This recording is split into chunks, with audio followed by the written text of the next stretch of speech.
Good afternoon, students. Today, my topic is post-traumatic stress disorder.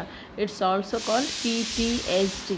As its name shows, post-traumatic stress disorder मतलब क्या है?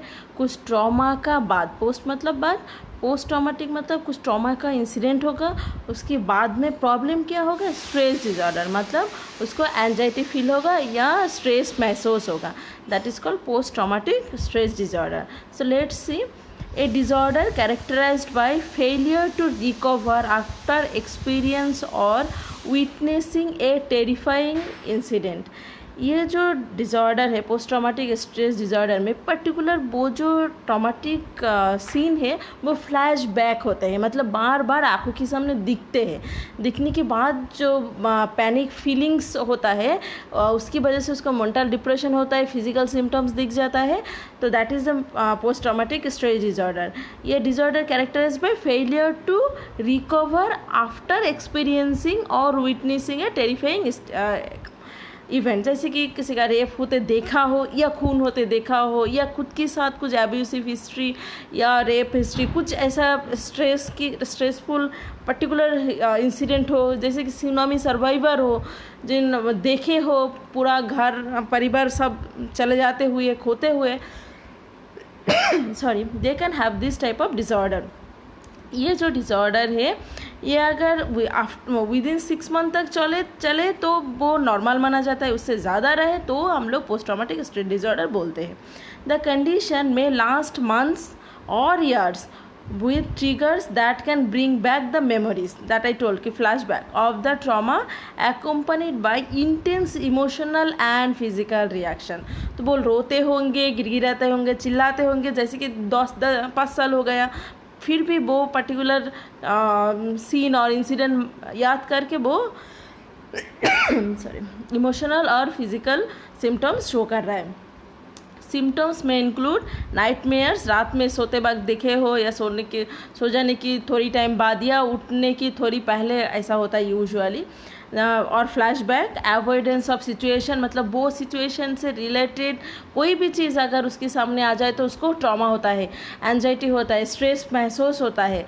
तो avoidance of the situation, any people related to that can bring back the trauma. तो वो कुछ ऐसा होने से ही वो पर्टिकुलर वो ट्रॉमेटिक इंसिडेंट्स उसको याद आ जाता है और वो इमोशनली अराउज्ड हो जाते हैं वो पर्टिकुलर इंसान. तो heightened reactivity of the two stimuli मतलब वो ज़्यादा मतलब वो पर्टिकुलर इंसिडेंट के टाइम पे जैसे रिएक्शन दिया वही रिएक्शन वो सालों बाद भी कर रहा है. एंजाइटी और डिप्रेस्ड मूड रहते हैं हर रोज़ हर दिन, क्योंकि रात में वो नाइटमेयर आते हैं और पूरा दिन उसी की चिंता रहता है या डिप्रेस्ड मूड रहता है, वो सोच बार बार आ रहा है, तो definitely they are having depressed mood. Cause देखो, इसमें मैंने कॉज आइडेंटिफाई किया कि कितना परसेंट कॉज का चांसेस भी है. विद द एपिडेमियोलॉजी और the statistics I show the causes of the PTSD. देखो फिजिकल असल्ट मतलब किसी का पर्टिकुलर पर्सन का अगर फिजिकल असल्ट हो तो वो पर्सन का आफ्टर दैट इंसिडेंट पीटीएसडी होने का चांस 70% है. तो देखो अदर सेक्सुअल ट्रॉमा जैसे कि टीजिंग, कोई भी सेक्सुअल ट्रॉमा या एब्यूसिव कोई history in childhood, they can have PTSD. that rate is 64%. Then rape 57%. The sudden death of a loving one, that also can leads to post traumatic stress disorder, that 43%. Then transportation or changing from one place to the another place, that also can lead to disorder. Then illness or chronically ill like HIV, AIDS, cancer can lead to PTSD in later life. Then severe suffering, accident and natural disaster, जैसे कि natural disaster की example मैंने दे चुकी हूँ. वो क्या है? Tsunami, कोई एक टाइफून, साइक्लोन जिसमें अपना कोई खो गया हो या घर मतलब वो कि और दूसरा किसी को मरते हुए देखे हुए, ऐसा कोई भी इंसिडेंट. ऐसा एक एग्जांपल है, जो एक पेशेंट था जो एक एक्सीडेंट देखे थे, रोड ट्रैफिक एक्सीडेंट, कि जा रहे थे, एक लॉरी आ रहा था, मतलब ट्रक आ रहा था, वो ट्रक में कुचल दिया दूसरा एक इंसान को। वो इंसान को पहचानते भी नहीं है, पर वो जो इंसिडेंट है उसका माइंड में ऐसा असर किया कि उसके 3 साल बाद भी वही इंसिडेंट वो रात में यूजुअली 2-3 दिन के बाद वो देखते हैं। But that's why that incident push him to have post traumatic stress disorder. हाँ, now coming to the symptoms. ये जो सिम्टम्स है उसकी वजह से उसका जो नॉर्मल लाइफ है, हेल्दी लाइफ है, वो डिस्टर्ब हो रहा है और डिसऑर्डर में आ रहा है। ये फ्लैशबैक आ रहा है पर कोई सिम्टम्स नहीं दिखा रहा है, तो हम लोग नॉर्मल लाइफ लीड कर रहे हैं, तो इट्स ओके। सबको अंदर एंजाइटी रहते हैं, स्ट्रेस रहता है, पर सिम्टम्स आ रहा है, कंट्रोल नहीं है, then definitely you have to treat it, right. तो सिम्टम्स आर नाइटमेयर्स और फ्लैशबैक, आई टोल्ड गिल्ट, कि मैं कुछ नहीं कर पाया, मेरे सामने ऐसा एक्सीडेंट हो गया, मैं सामने खड़ा रहा पर कुछ नहीं कर पाया, तो इसके कहने की कुछ है ही नहीं था। देन पुअर जजमेंट, तो फिर वो जजमेंटल जो सिचुएशन वो पुअर हो जाता है, अपने लिए कुछ सोच नहीं पाते हैं, मतलब उसका टेस्ट जजमेंट ख़राब हो जाता है, पर्सनल जजमेंट ख़राब हो जाता है, इसी के सोशल जजमेंट तो और भी पहले ख़राब होते हैं। देन इंट्रूसिव मेमोरी, वो पेनफुल मेमोरीज रहते हैं। देन पुअर मेमोरी, मतलब वो ही मेमोरी बार बार याद आता है, बाकी जो मेमोरी है, जो सुखद कंडीशन था, जो मेमोरीज था, वो खो जाते हैं। देन सर्वाइवर गिल्ट, क्यों मैं ही से बच गया, मतलब सुनामी हो गया, मम्मी पापा भाई बहन सब मर गए, बस वो एक लड़का बच गया जो 18-18 ईयर्स का था। तुम सुने हो सुनामी सर्वाइवर का हिस्ट्री, तो उसकी ये PTSD हिस्ट्री मिल रहा है बाद में।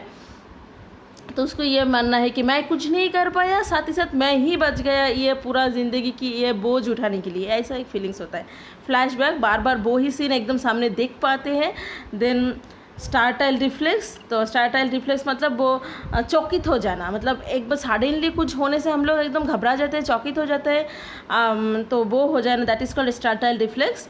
मतलब सडनली कुछ हम लोग मन ही मन कुछ काम कर रहे हैं और सडनली जोर से कुछ आवाज़ सुने या कुछ जो बाहर आ जाए अचानक से, तो हम लोग जैसे बन जाते हैं ना, हाथ ऊपर करके, आइज़ फ्लैशिंग, तो वो that is called startle reflex, ठीक है। Then hyper prevalence, then irritability, anger and rage, तो बहुत गुस्सा आता है, बहुत खुद को कोसते हैं, भगवान को कोसते हैं, तो ये दैट यू कैन सी, तो दूसरे लोगों के मिलने से गुस्सा होते हैं क्योंकि नहीं मिल रहा है, ऐसा होता है। सेल्फ डिस्ट्रक्टिव, डेफिनेटली ये जो बहुत टाइम जो सहन कर रहे हैं ये सब symptoms, they can have suicidal tendencies, they can have the self destructive behaviour also. Lack of, ये जो मैंने दिखाया, ये जो इस पार्ट है, ये फिजिकल सिम्टम्स है।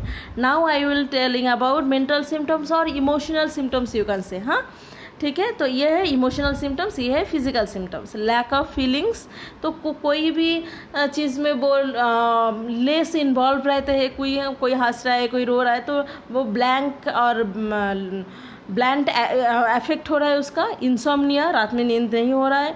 Poor attention concentration, definitely you can see over here. Then hopelessness, अगर बात करो तो ये पता चलेगा कि और जिंदा रह के क्या होगा, किसके लिए जिंदा रहेंगे, ये सब बोलते हैं वो लोग। पुअर सेल्फ स्टीम, खुद की केयर बिल्कुल नहीं करते हैं, खुद को कहाँ पहुँचना है, क्या हो सकते थे उसके बारे में बिल्कुल सोचते नहीं है, तो definitely they have poor self esteem. Negative self image, ऐसा लगता है कि वो विलेन जैसा फील करे कि हाँ मैं कुछ कर पाता, पर मैं सिर्फ खुद को बचाया, दूसरे किसी को हेल्प नहीं किया। शायद कर पाते, मैं मर जा सकता था, पर दूसरे बच सकते थे। तो ये भी एक नेगेटिव सेल्फ इमेज खुद की साइड में अगर बन जाए ना, तो वो बहुत दुखद होता है। दूसरे खराब सोचे वो उतना पेनफुल नहीं होता है, अगर खुद सोचे कि I am a bad person, I am not good for anything, तो that can leads to suicidal tendencies also. Apathy, I already told कि ब्लैंड अफेक्ट देते हैं वो लोग।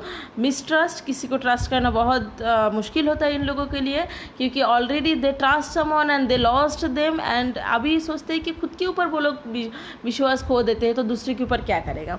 देन आइसोलेशन, खुद को बंद कर रखते हैं, कि दूसरे लोगों को अवॉइड करते हैं, सोशल गैदरिंग अवॉइड करते हैं, वो पर्टिकुलर इंसिडेंट से रिलेटेड कोई भी इंसान को अवॉइड करते हैं, तो you can see over here this all things. Then excessive blame to self, to God, to some other peoples also, like government like that. Then dissociation मतलब वो जो सोच है उसका जो thought disorder you can see over here कि वो लोग पैरालिसिस शो कर सकते हैं, एमनेशिया शो कर सकते हैं कि बाकी सारी की सारी चीज़ वो भूल रहे हैं, सिर्फ वो ही पर्टिकुलर इंसिडेंट उसको फ्लैशबैक हो रहा है. That you can see over here.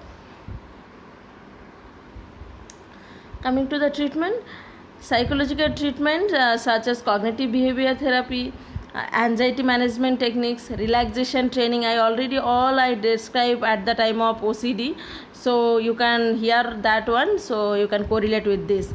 Then slow breathing techniques, mindful meditation, all helps to construct their thinking. ठीक है.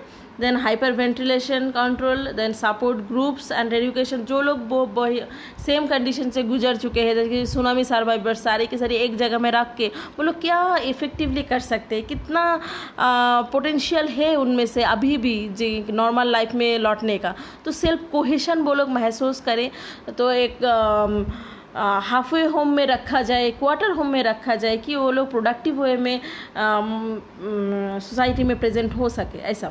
Then medication, mainly anxiolytic and anti depression. I already explain all these things at the time of OCD. ठीक है. Now coming to the nursing diagnosis, refocus your attention, मतलब फिर से तुमको refocus करना. ये जो मेनली है, ये मैंने इम्प्लीमेंटेशन लिखा है. ये इम्प्लीमेंटेशन लास्ट टाइम जो सोमाटोफॉर्म डिजॉर्डर के टाइम में मैंने डायग्नोसिस कंस्ट्रक्ट किया. तो you can write these all things as planning with the diagnosis of somatoform disorders. ठीक है. Then refocus your attention, being able to delay the urge.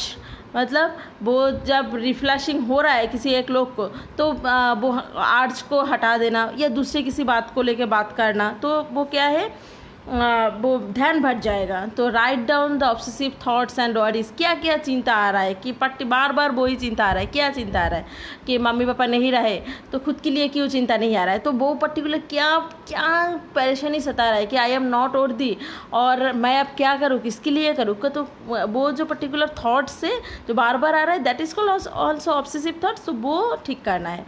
Then anticipate the urge and helps to ease them. तो क्या कैसे normal हो सकते हैं, मतलब जो पर्टिकुलर जगह पसंद है उसको, जो देख के उसको अच्छा लगे, जो वो रिलेट ना हो, तो वो जो चीज़ धीरे धीरे उसको समझ में आना चाहिए. तो कॉग्निटिव थेरापी देना चाहिए. You can apply cognitive therapy, behavioural therapy, definitely CBT you can use over here. तो 85% केस आई ऑलरेडी टोल्ड कि that can cure by that CBT. Then take care of self, then exercise and family cohesion. जो भी है वो भी आके उनको बताना, फैमिली थेरापी देना, कोहेशन महसूस करना, so that can improve the patients condition. Thank you students. Any queries ask to me, I will try to mitigate. Tomorrow I will finish these total neurotic stress related disorders, and any doubts on it definitely ask to me. Tomorrow first I will summarize it, then I will start with the next topic. Thank you. Santu.